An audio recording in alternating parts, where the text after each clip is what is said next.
ماشاء اللہ لا حول ولا قوۃ الا باللہ العلی العظیم۔ اعوذ باللہ من الشیطان الرجیم۔ بسم اللہ الرحمن الرحیم۔ الحمد للہ وکفی والصلاۃ والسلام علی عبادہ الذین اصطفی، اما بعد رب اشرح لی صدری ویسر لی امری واحلل عقدۃ من لسانی یفقہوا قولی وقل رب ادخلنی مدخل صدق واخرجنی مخرج صدق واجعل لی من لدنک سلطانا نصیرا۔ بسم اللہ وباللہ وتوکلت علی اللہ۔ قال اللہ تبارک و تعالی فی سورۃ البقرہ آیت نمبر 48۔ بسم اللہ الرحمن الرحیم۔ واتقوا یوما لا تجزی نفس عن نفس شیئا ولا يقبل منها شفاعة ولا يؤخذ منها عدل ولا هم ينصرون۔ وعلیکم السلام۔ صدق اللہ العظیم۔ سورہ بقرہ کی یہ آیت 48 نمبر آیت بہت ہی مہم اور بنیادی باتوں پر مشتمل ہے، جو کہ ہمارے سوچ فکر یا یوں کہیں کہ ہماری جو آئیڈیالوجی ہے، ہمارے اس جہان کے بارے میں، اللہ کے بارے میں، مخلوقات کے بارے میں، اپنے بارے میں، موجودہ حالات کے بارے میں اور مستقبل کے بارے میں جو ہماری ایک سوچ ہے، فکر ہے، ہمارا بیانیہ ہے، جس کے مطابق ہم اپنی اس زندگی کو گزار رہے ہیں، اس میں اس بیانیے کا یا اس حصے کا جو اس آیت میں بیان ہے کافی سارا ربط ہے، یعنی اس سوچ کا حصہ ہے، یعنی اس سوچ کو متاثر کرنے والی باتیں ہیں اس میں، اور اس میں سب سے جو مہم ہے تقریباً ملتی جلتی 3 باتیں ہیں، جس میں سے مرکزی بات وہی نتیجے کے طور پر وہی ایک بات نکلتی ہے جو کہ شفاعت ہے۔ وعلیکم السلام۔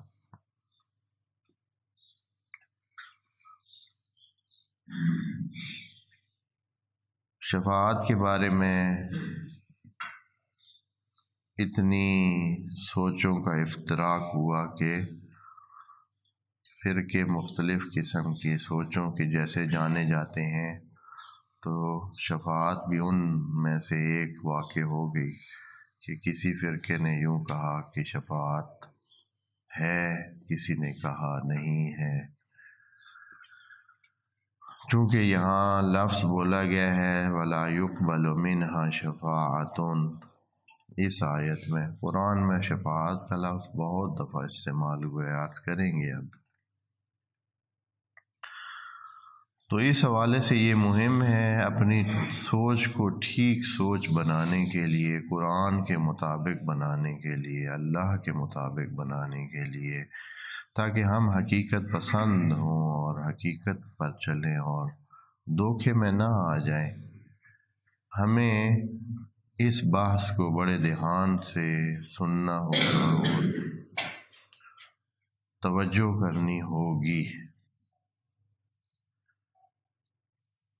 تو پہلے ہم یہ دیکھتے ہیں، شفاعت کا معنی مختصراً کل عرض کیا تھا، شفا شف سے ہے اور شف کا مطلب ہوتا ہے جوڑی، جفت یا دو ہو جانا ہے، اکیلے نہ رہنا۔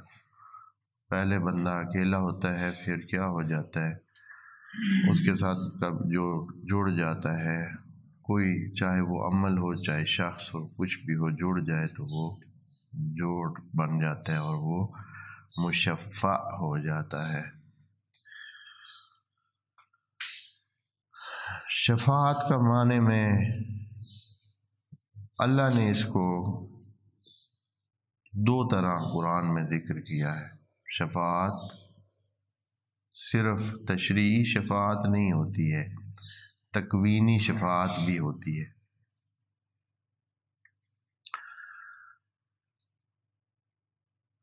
شفاعت کا مطلب یہ ہے کہ دو، جیسے ابھی اس لفظ کو بہت دھیان سے ذہن میں رکھیں کہ دو ہو کر کام کرنا، اکیلے نہیں ہے۔ یعنی کوئی بھی کام اکیلے کرو تو وہ وتر کی صورت ہوتی ہے، اگر دو چیزیں مل کر اس کام کو کرے تو پھر شفع کی صورت ہوتی ہے، شفاعت کی صورت ہوتی ہے۔ کائنات میں جتنے بھی اسباب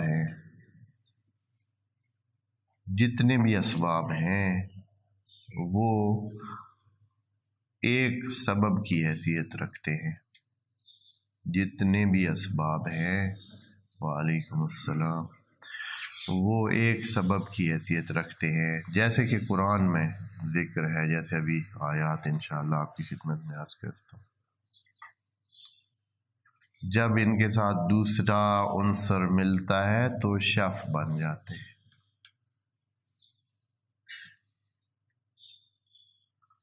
پھر عمل کرتے ہیں، اور وہ دوسرا عنصر جو اللہ نے قرار دیا ہے، یہ تکوینی شفاعت کی بات کر رہا ہوں، یعنی کام ہونا دو سے مل کر۔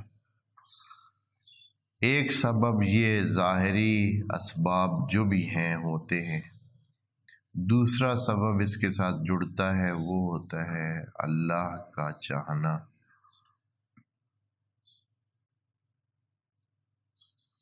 کھانا آپ کو آیا آپ کی بھوک مٹا سکتا ہے، آپ کو سیراب کر سکتا ہے، آپ کو سیر کر سکتا ہے، یہ ایک عنصر ہے۔ اللہ نے یوں کہا ہے کہ کھانا آپ کو سیر نہیں کرتا ہے جب تک کہ اس کی ساتھ چاہت اس میں شامل نہ ہو کہ آپ سیر ہو جائیں۔ پانی آپ کو سیراب نہیں کرتا ہے، اس کی چاہت ملتی ہے تو پھر آپ سیراب ہوتے ہیں۔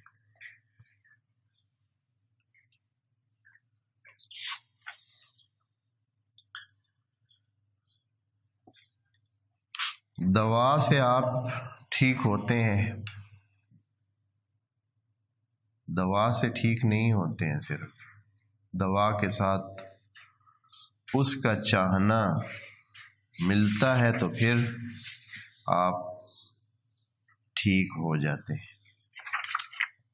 صرف ایک عنصر یعنی سبب مادی کافی نہیں ہے، اس لیے اللہ نے اس چیز کو جو ہے صرف اپنی طرف نسبت دی ہے۔ کیا کہا ہے خدا کریم نے کہ شفاعت کا مالک صرف اور صرف اللہ ہے۔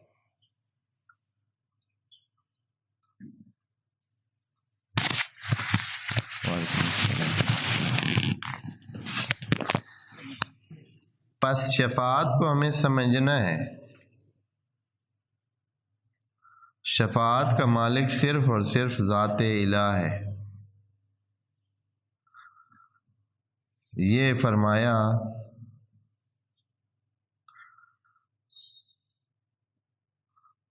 کہ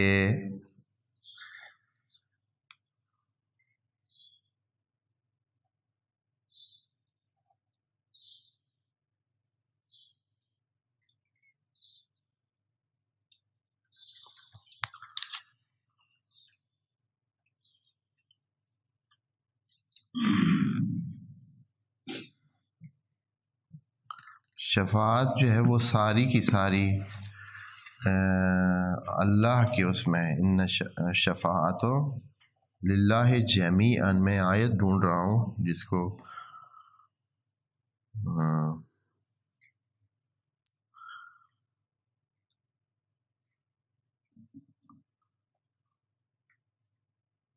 ان شفاعت للہ جمیعا.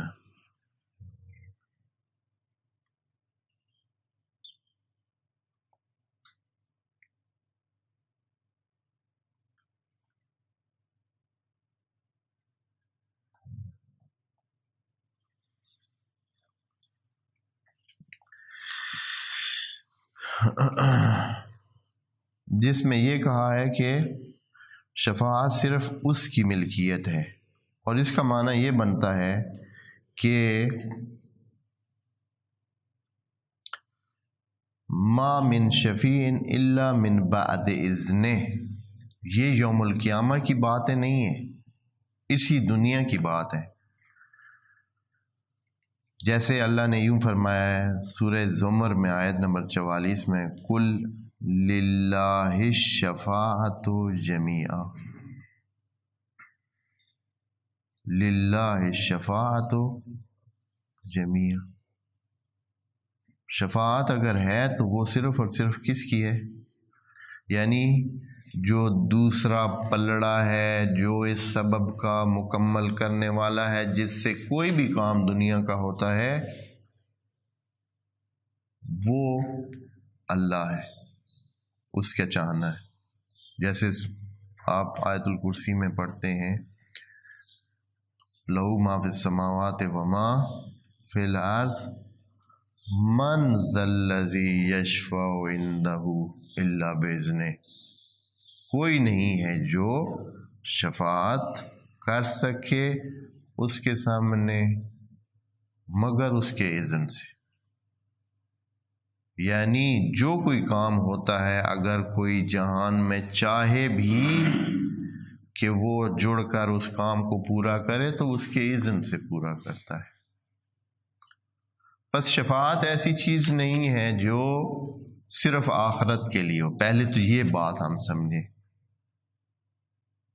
شفاعت یعنی جوڑ کر کام کو کرنا اس دنیا میں بھی ہے، اور اللہ نے کہا ہے کہ سوائے اللہ کے اذن کے کوئی بندہ، کوئی کسی چیز کو یہ حیثیت حاصل نہیں ہے کہ وہ جوڑ کر کام کرے اور اس سبب کو مکمل کرے. اور جہاں بھی یہ بات کی ہے اللہ نے، وہاں یہی کہا ہے کہ وَكَم مِّن، سورہ نجم میں 26 نمبر آیت میں یوں کہا ہے، وَكَم مِّن مَلَكٍ فِي السَّمَاوَاتِ لَا تُغْنِي شَفَاعَتُهُمْ شَيْئًا. آسمانوں میں کتنے فرشتے ہیں، ان کی شفاعت کوئی کام نہیں دے سکتی. یعنی یہ ہے کہ وہ اپنے طور پر کوئی کام نہیں کر سکتے، حالانکہ مدبرات امر ہیں. ملائک مدبرات امر ہے اللہ کی طرف سے، لیکن اپنی طرف سے کہ بھائی بس وہ فائنل کر دیں گے، اب اللہ نے ان کو دے دیا ہے کہ وہ سارا اپنی مرضی سے کر لیں، ایسا نہیں ہے. الا من بعد ان یاذن اللہ. مگر یہ کہ اللہ اذن دیتا ہے تو وہ کام کو پورا کرتے ہیں. لمن یشاء و یرضی. بس ایک چیز یہ ہے کہ یہ جو شفاعت بار بار نفی ہو رہی ہے قرآن میں کہیں، جیسے اس آیت میں بھی جو ابھی میں نے پڑھی ہے، یا اس سے پہلے قل للہ الشفاعۃ جمیعا، اس کے بعد فوراً کہا لہو ملک السماوات والارض. یعنی اللہ نے آسمان و زمین میں جو کچھ ہو رہا ہے اس کی ملکیت اپنی قرار دی کہ ادھر جو کچھ ہو رہا ہے یہ میری مرضی سے ہونا ہے. خود اسباب کو آپ یوں نہ سمجھ لیں کہ یہ اکیلے میں کوئی کام کر رہی ہیں. بس شفاعت اور جوڑ کر کسی کام کو مکمل کرنا یہ تکوینی بھی ہے اور دوسری طرف تشریعی ہے. تشریعی کیا ہوتا ہے؟ تشریعی یہ ہوتا ہے کہ صرف کسی کے کہنے پہ اللہ کی طرف سے ایک نظام سیٹ ہوا ہے اب کوئی بندہ اپنی شفاعت، بچنا جو ہے وہ مقصد ہے کسی کا بچنا، یا کسی کا کسی کام پہ پہنچنا، یعنی کوئی مقصد حاصل کرنا، اور اس کے ساتھ کیا ہے، اس کے اپنے وسائل پورے نہیں ہیں، تو شفاعت سے مل کر وہ نجات پا جاتا ہے۔ یہ آخرت کی جو شفاعت ہے، یہ شفاعت تشریعی ہے۔ پس تکوینی اور تشریعی شفاعت دونوں موجود ہیں۔ شفاعت تکوینی کو اللہ نے صرف اور صرف اپنے لیے خاص قرار دیا ہے۔ اگر کوئی سبب چاہے گا کہ وہ یہ کام کرے، مثلا آپ چاہتے ہیں کسی کی ہیلپ کریں، تو آپ یہ ہیلپ نہیں کر سکتے جب تک کہ اس کی طرف سے اذن نہ ہو۔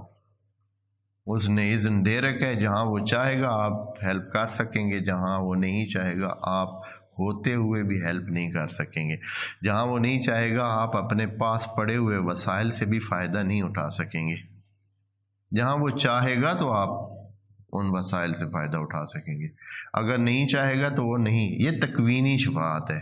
اور تشریعی شفاعت یہ ہے کہ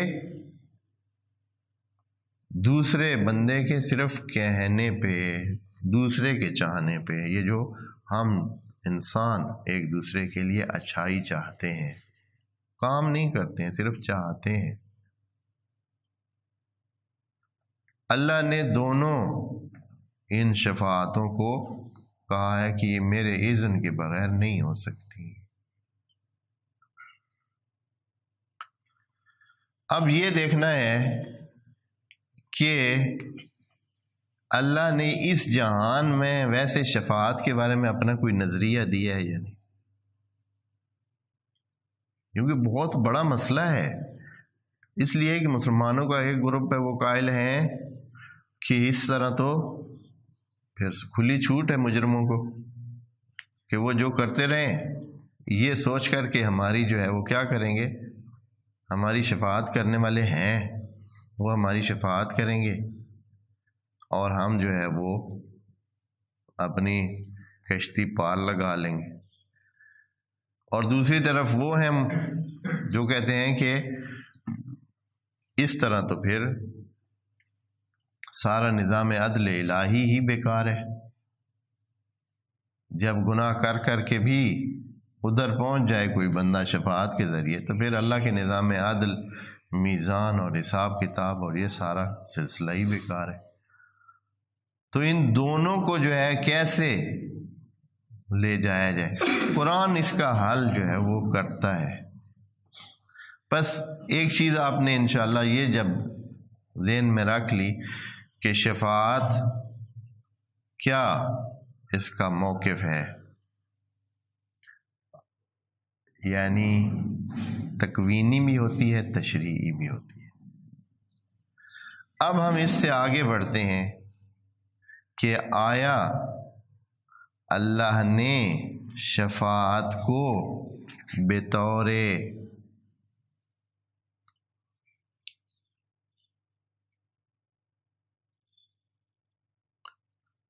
ایک عمل، انسانوں کا ایک عمل ہے شفاعت، دنیا میں بھی شفاعت ہے، تو اس شفاعت کے بارے میں موقف کیا دیا ہے؟ شفاعت صرف آخرت میں تو نہیں ہے، دنیا میں بھی ہے۔ مثلا ایک بندہ کسی کی شفاعت کرتا ہے، اس کو اچھے اس پہ کسی جگہ پہ اس کا کام کرا دیتا ہے، مثال کے طور پر اس کا کام نہیں ہو رہا ہے ویسے، لیکن اس بندے کی شفاعت کی وجہ سے کیا ہے، اللہ اس کا کام جوڑ دیتا ہے، ٹھیک ہو جاتا ہے اس کا کام، یعنی۔ اور دوسری طرف ایک بندہ ہے جو شفاعت کرتا ہے، اور ایک دوسرا بندہ جو ہے وہ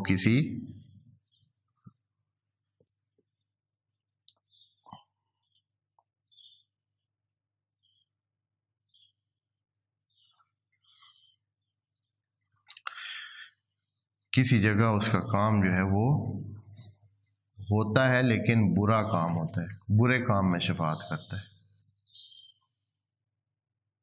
برے کام کی شفاعت بھی تو ہو سکتی ہے، کسی کی سفارش کی وجہ سے کسی کو مار پڑ جاتی ہے، کسی کے کہنے کی وجہ سے دوسرا بندہ دوسرے کا نقصان کر جاتا ہے، نقصان ہو جاتا ہے، نقصان کی شفاعت کرتا ہے۔ ویسے اس کو کوئی اتنا نقصان نہیں ہونا ہے، لیکن اس نے چونکہ کہا ہے تو اس کو ڈبل جرمانہ لگا دیا ہے، تو اس طرح کی بھی شفاعت ہے۔ تو اللہ کا موقف کیا ہے شفاعت کے بارے میں؟ انسان آپس میں جو ایک دوسرے کی شفاعت کرتے ہیں، ابھی فعلاً قیامت کو ہم رکھتے ہیں کنار، فعلاً دیکھتے ہیں کہ دنیا میں اللہ نے شفاعت کو کیا قرار دیا ایک انسانی عمل کے طور پر۔ تو یہاں سورہ النساء میں ہے، سورہ نساء میں آیت ہے، سورہ نساء کی آیت نمبر ہے جی 85، جس میں اللہ نے فرمایا ہے من یشفع شفاعتاً حسنتاً یکن لہ نصیب منہا۔ یہ تو بڑی حیرتناک بات سامنے آ رہی ہے کہ اللہ شفاعت کی ترغیب بھی دے رہا ہے۔ اللہ شفاعت کی کیا کر رہا ہے؟ ترغیب دے رہا ہے۔ من یشفع شفاعتاً حسنتاً، اگر کوئی اچھی شفاعت کرے، کوئی اچھی بات کرے، کسی اچھائی کا کسی کو پہنچائے، یکن لہو نصیب منہا، تو اللہ اس کو کیا کرے گا؟ اس شفاعت کا ایک حصہ، یعنی اس کو جو فائدہ ہونا ہے اس میں سے اس کو بھی ملے گا۔ یہ جو اس نے شفاعت کی ہے اپنے اندر ایک اچھائی پالی ہے، اچھائی کی شفاعت کی ہے، تو اس نے اپنے اندر ایک اچھائی شو کی ہے، نیکی شو کی ہے، تعاونوا علی البر والتقوی کیا ہے، تو اس کو بھی حصہ ملے گا۔ یعنی اللہ کہہ رہا ہے کہ شفیع کو نہ صرف یہ ہے کہ اس کے مشفوع کو فائدہ ہوگا، اس شفیع شفاعت کرنے والے کو بھی فائدہ ہوگا۔ اور اس کے بعد فرمایا وَمَنْ يَشْفَعْ شَفَاعَةً سَيِّئَةً، اور اگر کوئی غلط شفاعت کرتا ہے، اس کی شفاعت کی وجہ سے بندہ جس کو مثلاً مثال کے طور پر وہ کوئی غلط کام کر رہا تھا اور اس غلط کام کا وہ 10% کر سکتا تھا، لیکن اب جب اس نے شفاعت کی ہے تو وہ اب 100% غلط کام کر رہا ہے۔ پہلے مثلاً اس کی وجہ سے تھوڑا نقصان ہونا تھا لوگوں کا، اب جو اس نے شفاعت کی ہے تو اس کی وجہ سے اب 10 گنا۔ مثلاً ایک غلط بندے کو ایک عہدے پہ لگا دیا ہے، شفاعت کی ہے، ایک غلط بندہ عہدے پہ آ گیا ہے، اب وہ ہزاروں انسانوں کے ساتھ ظلم کر رہا ہے۔ اب وہ جو ظلم کر رہا ہے تو اللہ فرماتا ہے کہ اس سارے ظلم کا کفل اس کو بھی ملے گا۔ یہ بھی یہ نہ سمجھے کہ یہ شفاعت کر کے اس کو عہدے پہ بٹھا کے فارغ ہو گیا، نہیں، جو کچھ وہ کر رہا ہے، جو کچھ وہ نقصان ہو رہا ہے، دیکھیں کہتے ہیں وَمَنْ يَشْفَعْ شَفَاعَةً سَيِّئَةً یَكُنْ لَهُ كِفْلٌ مِنْهَا، اس کا جو خمیازہ ہے وہ اس کے سر بھی آئے گا۔ بس شفاعت کوئی ایسی چیز نہیں ہے، یہ ایک عمل ہے، ایک عام عمل ہے، اس کے 2 حصے ہیں، 2 طرف ہے، اچھائی برائی۔ اگر اچھی شفاعت کرے تو شفیع کے لیے بھی فائدہ اور مشفوع کے لیے بھی فائدہ، اور اگر کوئی بری شفاعت کرے تو برے کے لیے، اس شفاعت کرنے والے کے لیے نقصان اور اس مشفوع کے لیے بھی نقصان۔ بس شفاعت کوئی اللہ کی نظر میں ایسے کوئی بری چیز نہیں ہے کہ یک طرفہ ہم کہہ دیں کہ شفاعت ایک ایسی ناپسندیدہ چیز ہے، نہیں۔ قرآن میں باقی جگہ پہ بھی اللہ نے کبھی یہ نہیں کہا کہ کوئی میرے سامنے مت بولے، کوئی شفاعت کرنے کی کوشش ہی نہ کرے۔ ہاں، اس نے کہا ہے کہ میری مرضی کے بغیر نہیں چلے گی، تکوینی شفاعت میری مرضی کے بغیر نہیں چلے گی، یہ علیحدہ بات ہے، لیکن یہ ہے کہ ٹوٹلی کوئی شفاعت نہ کرے، منع نہیں کیا۔ اور ایک اور پہلو،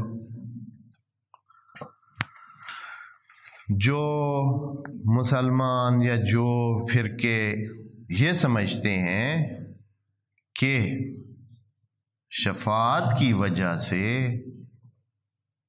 آپ کا وہ جو دین ہے یا وہ جو حساب کتاب ہے، وہ جو عدل ہے، وہی بیکار ہو جائے گی.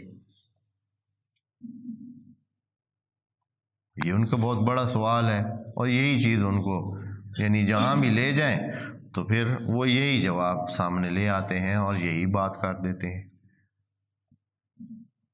تو اس کا کیا ہم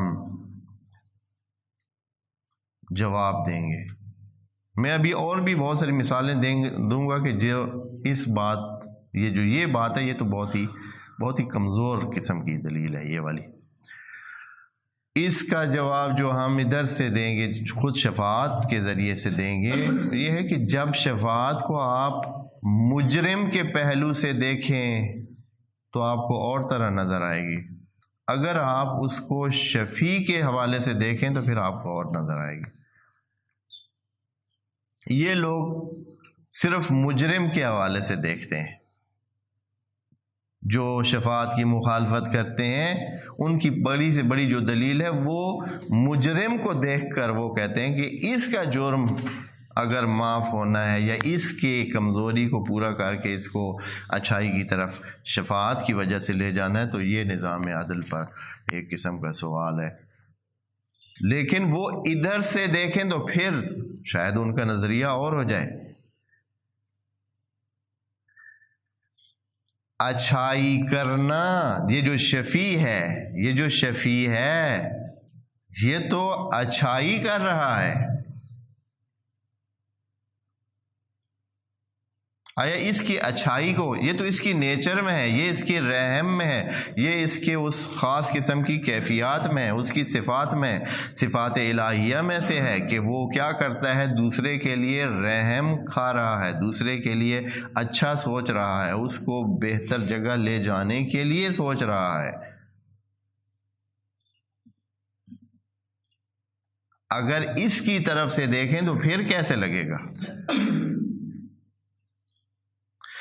اللہ نے صرف کھانے پینے اور جنت کی یہ جو نعمتیں ہیں دی ہیں جنتیوں کو، اگر ان کو احترام اور مقام بھی ایک انسانی ضرورت ہے، انسانی چاہت ہے، انسان کے چاہنے میں سے ایک احترام ہے. احترام کیا ہوتا ہے؟ احترام یہ ہوتا ہے کہ اس کی بات مانی جائے، اس کی وجہ سے کچھ کام کیے جائیں.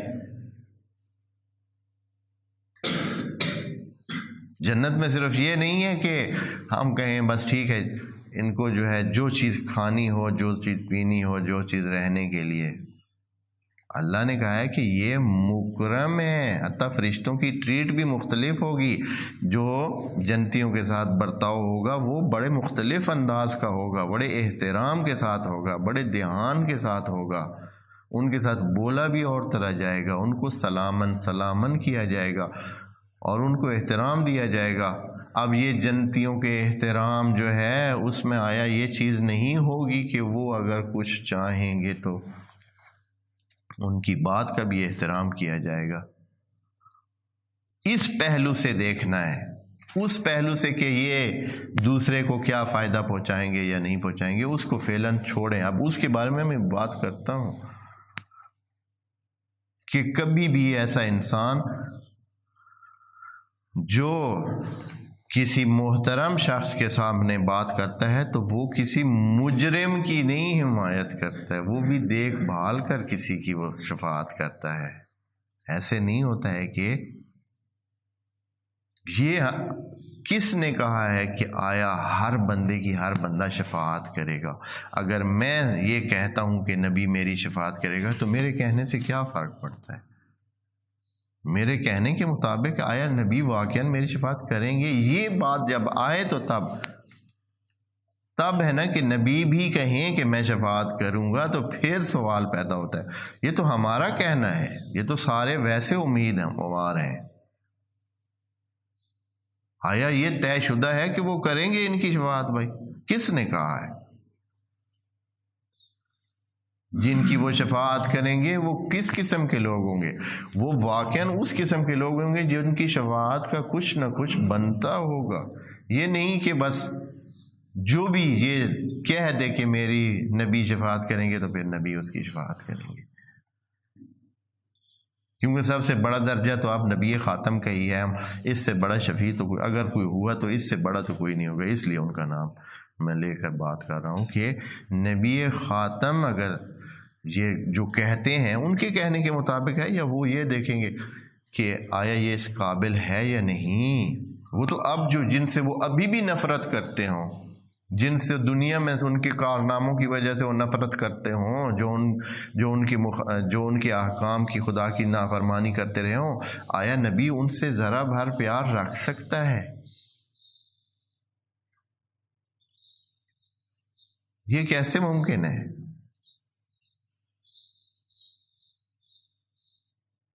یا جو بھی اولیاء، اوصیاء، انبیاء جن کی شفاعت اگر وہاں ہے، آیا وہ ان افراد سے ان کو اپنا بنانے کے لیے کچھ یہ چاہیں گے کہ ان کو اپنا بنا کے رکھیں جو اللہ کے احکام کی مخالفت کرتے ہیں اور دھڑلے سے کرتے ہیں اور صرف کہہ دیتے ہیں کہ ہماری شفاعت کوئی کرے گا؟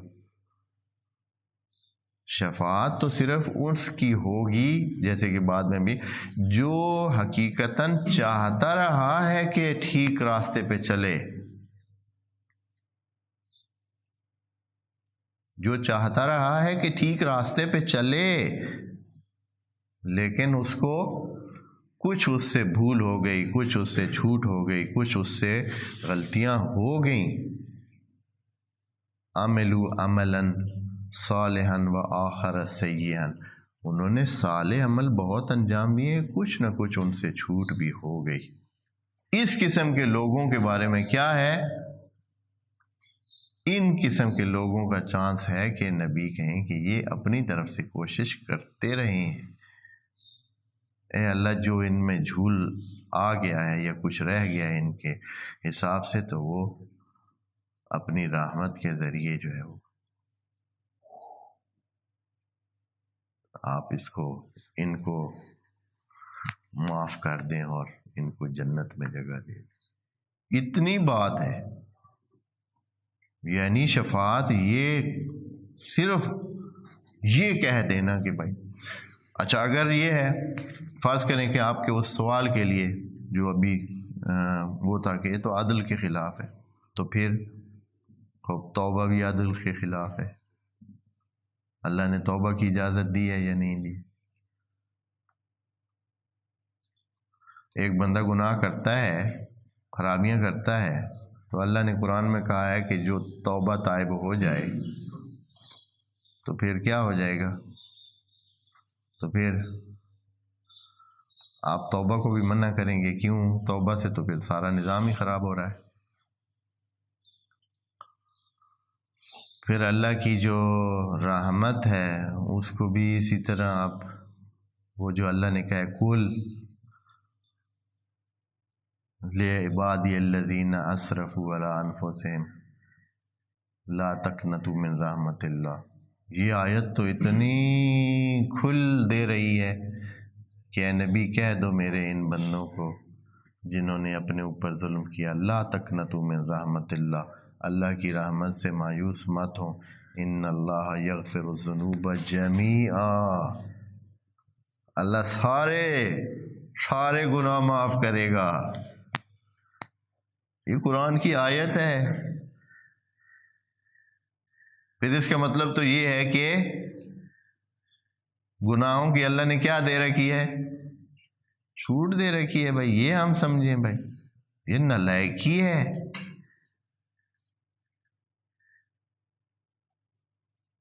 ادھر کہا ہے کل عبادی، میرے بندوں کو کہے، میرے بندوں کو کہو، وہ بندے بنے ہوئے ہیں، بندے ہیں، لیکن ان سے کچھ جھول ہو گیا ہے نا، کچھ خرابیاں ہو جاتی ہیں، انسان اس زندگی میں اس سے کچھ خرابیاں ہو جاتی ہیں، لیکن ہیں عبادی، بندے بننے کی کوشش کر رہے ہیں۔ تب اب نبی بھی جن کی اگر شفاعت کریں گے تو وہ اس ٹائپ کے ہوں گے، اور وہ بھی بِإِذْنِ اللہ، اللہ نے اجازت دی ہوگی تو وہ مقام محمود پھر جو اللہ نے وعدہ کیا سَيَبْعَثَكَ رَبُّكَ مقامًا محمودا، اللہ آپ کو مقام محمود پر پہنچائے گا۔ تو وہ مقام محمود کا یہی سمجھ لیں ہم کہ بھائی ان کے کھانے پینے نعمتیں جنت والی وہ ہم سے یا دوسرے عام جنتیوں سے بہتر ہوں گی، بس یہی ہے، یہ بھائی بات ہے۔ مقام پھر کیا ہے؟ مقام محمود یعنی کہ آپ کی اس مقام کی ہر بندہ حمد کرے گا، مقام ہوگا جس کی ہر بندہ حمد کرے گا، اور مقام کی حمد کیوں کریں گے لوگ؟ اگر اس سے کسی کو کچھ ملے گا تو وہ حمد کریں گے، کسی کو کچھ وہاں سے کچھ نظر آئے گا کہ بھائی ہاں واقعاً یہ ہوئی نا بات، ہاں یہ ہوا نا عہدہ کہ جس سے کچھ لوگوں کو فائدہ پہنچتا ہے۔ اگر صرف بھائی فرمائشی اور صرف نمائشی بھائی مقام ہے یہ مقام محمود، یا پھر یہ ہے کہ جنت کی کوئی بھائی بہتر قسم ہے جس میں بھائی بہتر سکون اور آرام اور رہائش اور آسائش اور نعمتیں ہیں، یہ معنی ہے شفاعت۔ یہ اب آج جو ہم نے بات کی ہے یہ ساری کیا ہے؟ یہ ابتدائی گفتگو ہے شفاعت کے لیے۔ کل ہم انشاءاللہ اس کے بارے میں تھوڑا سا ایک نشست اور بھی شفاعت کے بارے میں ہم کریں گے، جس میں ہم مختلف شفاعت کے جو ذرائع ہیں جو اس دنیا میں اللہ نے بنا دیے ہیں، جو انسان کے لیے نجات کا ذریعہ ہیں۔ خود ایک تو وہ عمل صالح ہے نا، وہ تو ہے ہی، لیکن عمل صالح سے ہٹ کر بھی اللہ نے قرآن میں کتنے جو ہے وہ شفاعت کے ذرائع اس دنیا میں بھی بنا دیے ہیں کہ جو انسان کے لیے نجات کا ذریعہ بن سکتے ہیں۔ انشاءاللہ ہم ان کو کل اگلی نشست میں انشاءاللہ ذکر کریں گے۔ والسلام علیکم ورحمۃ اللہ وبرکاتہ۔